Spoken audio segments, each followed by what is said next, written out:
Okay, ito na yung next update ng Sakura. Tinanggal natin yung output kasi may mga nakikita akong possible cause ng pagkasira. Tanggal muna natin. Then mataas yung DC out niya. May born parts dito. Ito, pinalitan ko lang sa ilalim.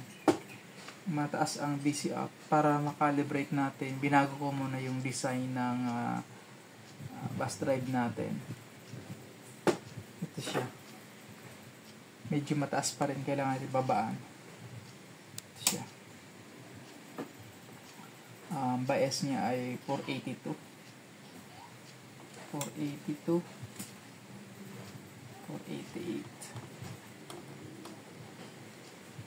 Yan.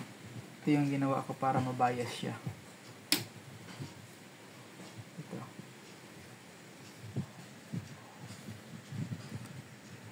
Yan ginawa natin. Babaan pa natin yung bias. Siguro babaguhin ko yung design nito. Ayusin ko ng ganitong design. Titingnan natin kung alin yung mas matatag sa kanya. Yung mas matibay na circuit. Okay, babaan pa natin. Okay, next update naman tayo.